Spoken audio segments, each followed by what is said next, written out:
부양 의무자가 있다거나 소득은 없지만 재산이 있다는 이유 등으로 기초수급자로 선정되지 못하는 저소득층을 위해 서울시가 서울형 기초보장제도를 시행하고 있습니다.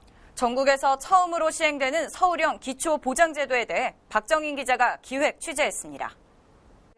내가 아무것도 없으니까 그러면 그 신청하면 된다고 그러더라고요. 그래서 동사무소에 가서 얘기를 해서 했었어요. 그랬더니 안 된대, 아들이 있어서. 그래서 그냥 안 된다고 그래서. 홀로 생활한 지 10여 년째인 김종현 할머니는 그동안 국민기초생활수급 신청을 2번이나 했지만 할머니는 2번 모두 부양 의무자에 대한 조사에서 자녀들의 부양 의무 능력이 있음으로 인해 선정되지 못했습니다. 그러나 어르신은 지난 7월부터 시행된 서울시의 서울형 기초보장제도를 통해 매월 20만 원의 생계급여를 받을 수 있게 됐습니다. 앞서 김종현 할머니의 사례를 통해 부양 의무자 조건을 국민기초생활보장제도와 서울형 기초보장제도로 나눠 분석해보면 우선 국민기초생활보장제도에서 1인 가구의 부양 의무자 부양 능력 판정 기준 같은 경우 211만 7,022원이지만 서울형 기초보장제도의 경우 1인 가구의 부양 의무자 부양 능력 판정 기준이 383만 5,069원입니다.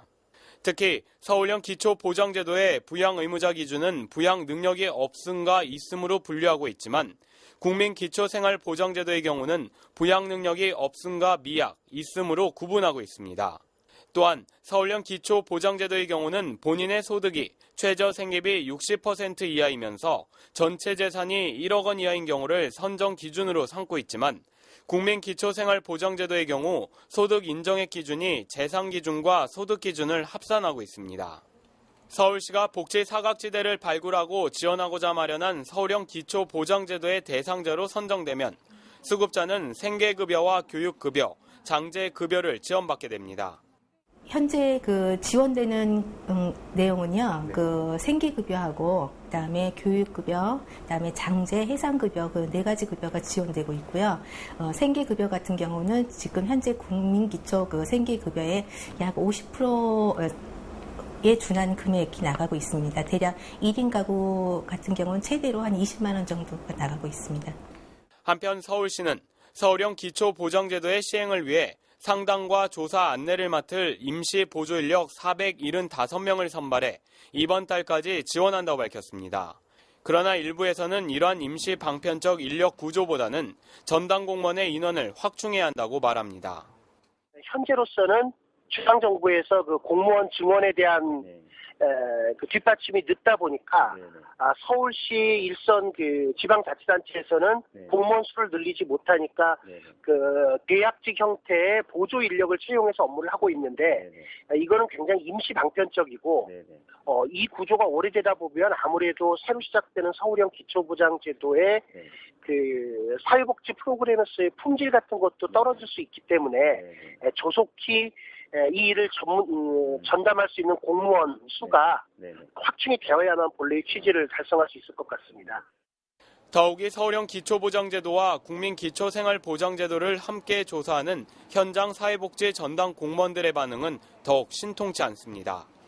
특히 임시 보조인력의 경우 수급자 조사를 하는데 접근 권한이 제한돼 있고 실질적인 조사는 구청별 조사팀에서 해야 하기 때문이라고 합니다. 지금 비정규직이 주로 배치되어 있는 곳은요, 동주민센터에 있는 접수부서고, 그다음에 사실상 이제 접수부서에서도 민원이 접수를 할 경우에 안내하는 부분이나, 그다음에 서류에 대한 어떤 설명, 그 부분도 중요한 몫을 하고 있고요. 하지만 이제 실질적인 조사나 그런 부분은 이제 구청에서 조사팀에서 해야 되는데 그 부분은 전문성이 꼭 필요하기 때문에 어떤 전문직 인력이 배치되지 않으면은 이렇게 조금 더 어려움이 있다고 생각됩니다. 현재 서울 시민 중 약 50만 명이 최저 생계비 이하의 빈곤층으로 추정되고 있습니다. 이 중 국민기초생활보장수급자는 약 21만 명. 서울시는 앞으로 서울형 기초보장제도를 통해 매년 단계적으로 지원 대상을 늘려나간다는 계획입니다. 내년도 지방선거를 앞두고 근본 서울형 기초보장제도에 대한 수행 인력이나 전달 체계의 부족한 부분이 보강되지 않으면 사실상 전시성이나 홍보성 사업으로 치우칠 우려도 예상됩니다. 서울시는 공공의 책임감을 갖고 시민에게 약속한 복지를 보다 효율적으로 이끌어 나가야 할 것입니다. 복지TV 뉴스 박정인입니다.